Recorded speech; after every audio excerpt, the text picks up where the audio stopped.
We know him as the face on Mount Rushmore, through the words of the Gettysburg Address, the famous bearded statue of the Lincoln Memorial, the great emancipator, the 16th President of the United States. But before Abraham Lincoln was an icon, he was a man. And before he was a president, he was a husband, a father, a young lawyer struggling to make ends meet. Here, a born frontiersman transformed himself into a statesman. Under his folksy veneer, a man of intelligence, ambition, and deep concern about equality. He had arrived in Springfield alone, with no money, not even a place to stay. Here he would find all the pieces of his life: a wife, 4 children, a profession as a lawyer. Here, a young man would become Abraham Lincoln. And when he left Springfield 24 years later, he was headed for the White House and the pages of history.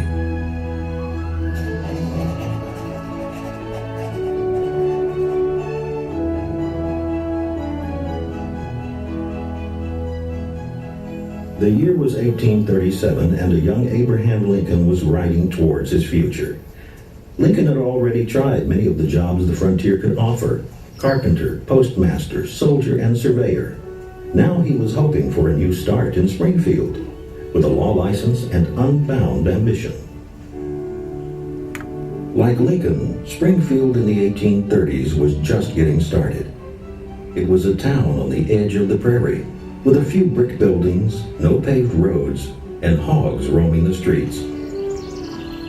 It was a cross-section of the country: 1,500 Northerners and Southerners, whites and blacks, and immigrants.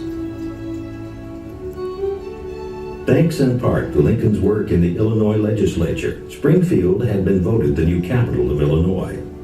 Lincoln had helped to transform Springfield, and Springfield would in turn change him. On April the 15th, 1837, Lincoln rode into town with everything he owned in 2 saddlebags. His first stop was a general store run by Joshua Speed. Hello. Say, how much would the furniture for a single bedstead cost? Mattress and sheets. $17. Speed later said, "I thought that I had never seen so gloomy a face. The tone of his voice was so melancholy I felt for him." He suggested a way Lincoln could avoid the debt. He offered to share his room above the store. That sounds good enough to me. How do I get there? It's right that way. It was the beginning of a lifelong friendship.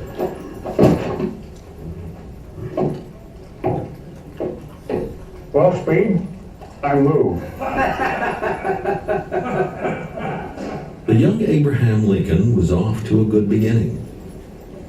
John T. Stewart, one of the most successful lawyers in town, had offered him a job as a junior partner.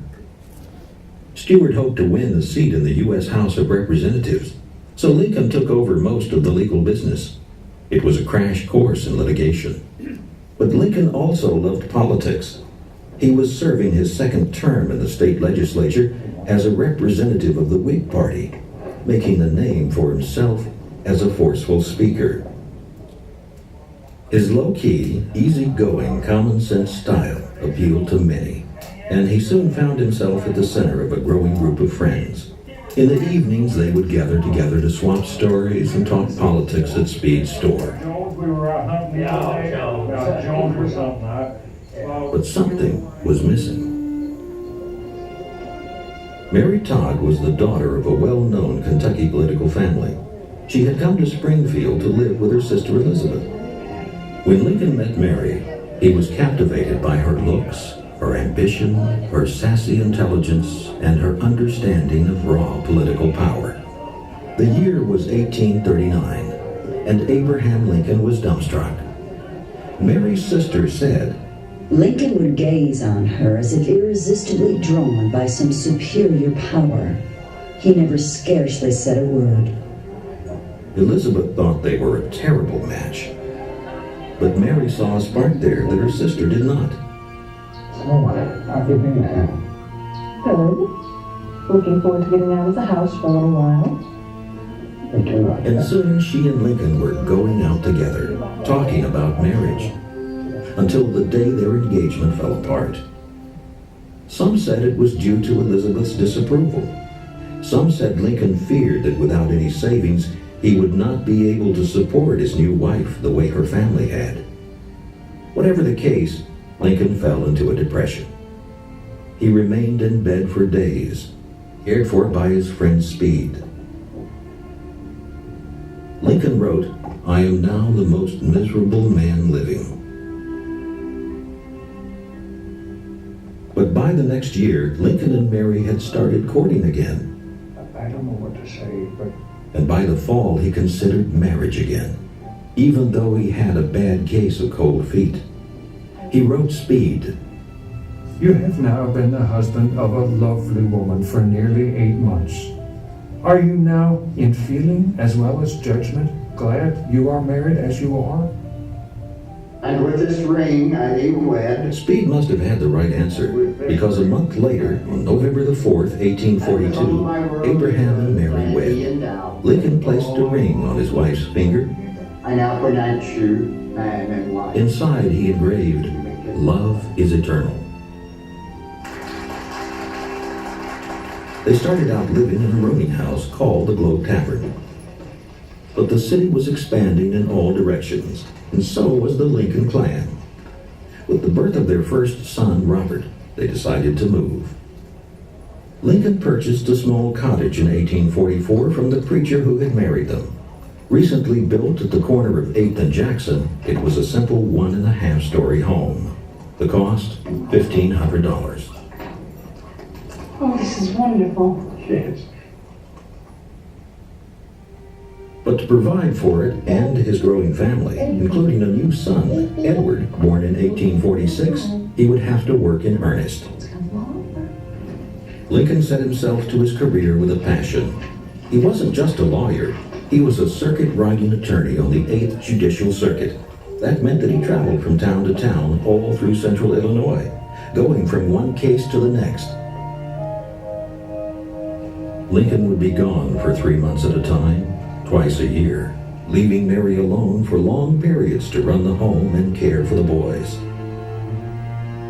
Meanwhile, Lincoln's career was taking off. He started his own law firm in Springfield.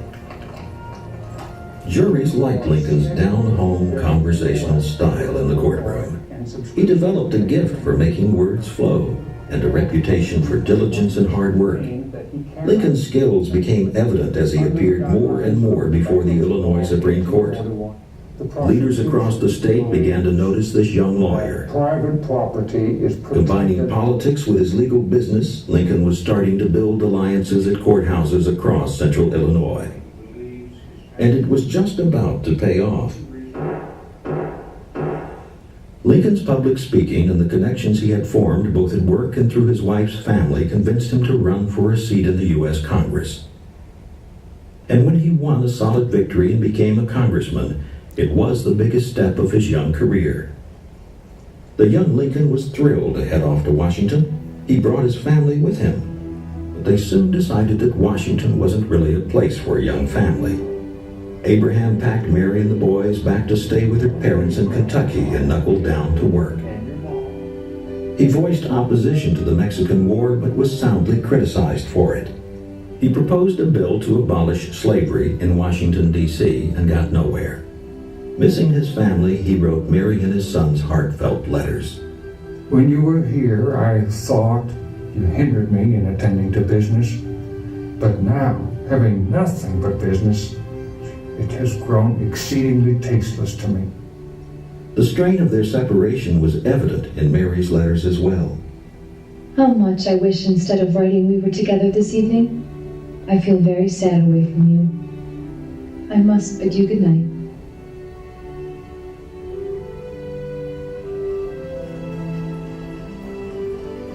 Lincoln had pledged before the election that he would serve only one term. And so, in 1849, he found himself headed home. having had a lot less impact than he might have hoped. He seemed to lose all interest in running for other office and buried himself in his work. And then a tragedy hit the family. In 1850, their 3-year-old Eddie Lincoln came down with tuberculosis. He was a rambunctious toddler they all loved, but the disease hit him hard. For 52 days, he struggled and sweated and tried to survive. And on the 53rd day, he died. His life here on earth was all too short.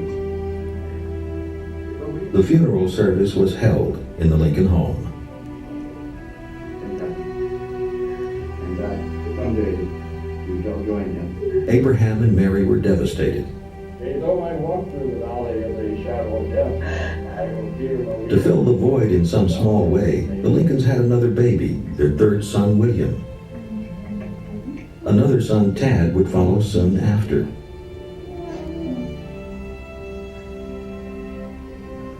As the family grew, the work was pouring in. Lincoln became one of the most sought-after attorneys in the state, earning a very comfortable living for his family. If convicted of thievery, he will be sent to the penitentiary. Gentlemen, what will happen to these children? I beg of you, for this man's family. I rest my case. But it took the passage of a brand new bill, the Kansas-Nebraska Act of 1854, to pull him back into politics. All through these years, America had been slowly tearing itself apart over one of the most bitter issues of the time, slavery. To some, it was a sin. To others, it was a way of life. The Missouri Compromise of 1820 was one of several stopgaps to avoid national conflict. It allowed slavery to continue in the South and the northern territories to stay free, until the Kansas-Nebraska Act of 1854 changed everything. The new act said that any territories that joined the Union could vote on whether to become free or slave states, no matter their location. At the same time, a more restrictive fugitive slave law that had been passed several years earlier allowed slave catchers to capture and sell even free blacks into slavery. Suddenly, everything was up for grabs. Lincoln was outraged. Mary, Douglas has managed to get the Kansas-Nebraska Act passed. So Nebraska now has the right to hold slaves? All the way to Canada. This repeals the Missouri Compromise. This is reckless. It's an outrage. The law, championed by Senator Stephen A. Douglas, allowed the people of the territories to decide the slavery issue themselves. Popular sovereignty, whether they wanted slavery in their new state or not. Can I count on your support? Lincoln felt that since new territories could choose to be slave states, it could tip the entire country toward slavery. Lincoln began traveling to give speeches, talking out against the new act. For although volume after volume is written to prove slavery a very good thing, we never hear of a man who wishes to take the good of it by being a slave himself. Soon Lincoln was running for office again. The year was 1854, and he set his sights on the U.S. Senate. Lincoln was a popular candidate, but back then the Senate was picked by the state legislature, not the voters. Order! A call for a vote. The vote for United States Senator. Lincoln. Lincoln. Lincoln. Lincoln. Lincoln. And while he had had enough votes to lead in the first round, he did not have enough votes to win a clear majority. The only way to do this is give our votes to Trump. Mary watched with disappointment as Lincoln withdrew his name and allowed another candidate to win, for the greater good of opposing the Kansas-Nebraska Act. But for him, it was just the beginning. Over the next 3 years, Lincoln crisscrossed the region, speaking out against slavery. In 1858, he stepped up to formally oppose the man behind the act he hated so much, Senator Stephen A. Douglas himself. This time, Lincoln was running as a member of the rapidly growing new Republican Party. He came to the Illinois State House to deliver a warning. Until a crisis shall have been reached and passed. A house divided against itself cannot stand. I believe this government cannot endure permanently half slave and half free. I do not expect the Union to be dissolved.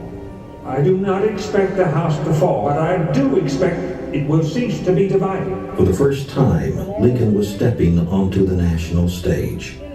And it was a series of debates with his longtime rival Douglas that would grab the nation's attention.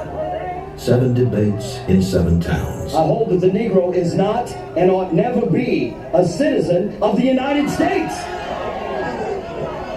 I hold that this government was made on the white basis, by white men, for white men, and their posterity forever. The New York Evening Post declared, "The prairies are on fire." I think the authors of that notable instrument intended to include all men, equal in certain inalienable rights, among which are life, liberty, the pursuit of happiness. This they said, and this they meant.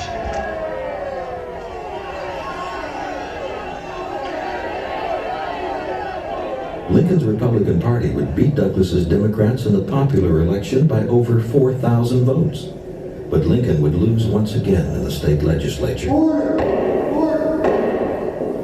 The votes have been counted. Mr. Douglas has retained his seat in the U.S. Senate.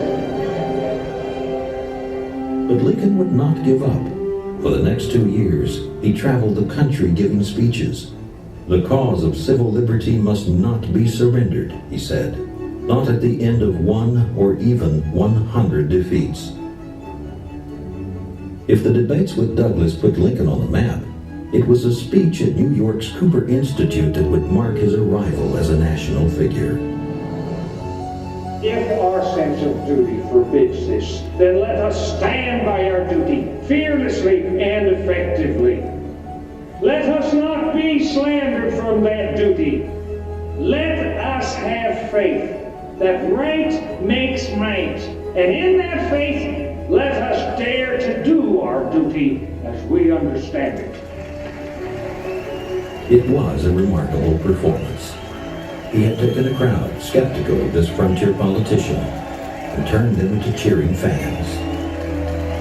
Lincoln was not the first choice of many in the Republican Party, but thanks in part to the tireless efforts of many friends from Central Illinois working behind the scenes, he became the Republicans' nominee. A committee from the convention traveled to Springfield to read the formal notification of Lincoln's nomination in the parlor of his home. This is such a great honor and most humbling. Almost immediately, the campaign began in earnest. Lincoln became known as the rail splitter, an honest, hard-working man from the West. One part of his image came from an unexpected source. In October of 1860, Lincoln received a letter from an 11-year-old girl named Grace Bedell. She promised to get the men in her family to vote for Lincoln if he'd let his beard grow. All the ladies like whiskers, and they would tease their husbands to vote for you, and then you would be president. When Election Day rolled around, Lincoln waited on edge for the returns. He didn't hear till after midnight.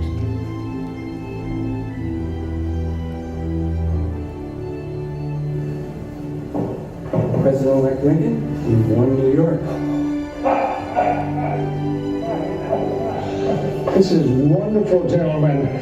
I know a little woman on 8th Street who would like to hear this. Thank you. At 1:30 in the morning, Lincoln hurried home to tell his wife the news. Mary, we're elected. We're going to Washington. Oh, you should have stayed. The celebrations began that night in Springfield. The native son had become the president.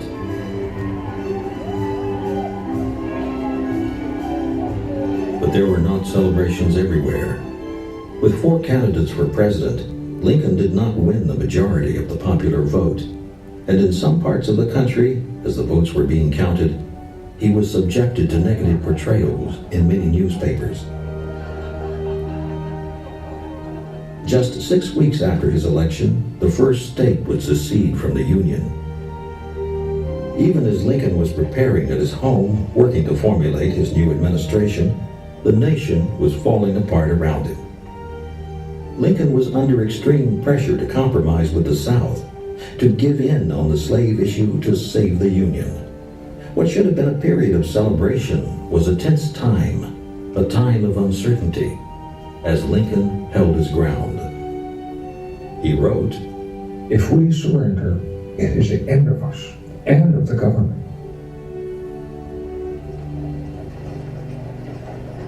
The day before he left Springfield, Lincoln returned to his law office and told his partner Herndon, "Tell our clients that the election of a president makes no change in the firm of Lincoln and Herndon. When I come back, we'll go right on practicing law as if nothing had ever happened." Mr. President. The following morning, just before 8 a.m., a crowd of townspeople gathered at the Great Western Railroad station to see off their favorite son. In an emotional farewell, the president-elect paid tribute to the town which had shaped him, the one home his family had ever known. My friends, no one not in my situation can appreciate my feeling of sadness at this parting. To this place and the kindness of these people, I owe everything. Here, I have lived a quarter of a century and have passed from a young to an old man. Here, my children have been born, and one is buried. I now leave, not knowing when or whether ever I may return, with a task before me greater than that which rested upon Washington. Let us confidently hope that all will yet be well. To his care commending you, as I trust in your prayers you will commend me. I bid you an affectionate farewell.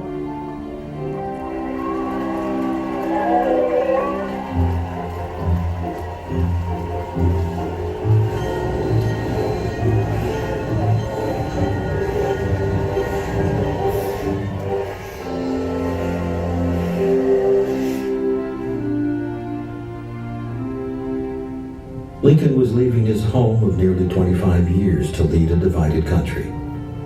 He could not have known how much it would demand from him. But Lincoln would draw upon lessons he learned in Springfield.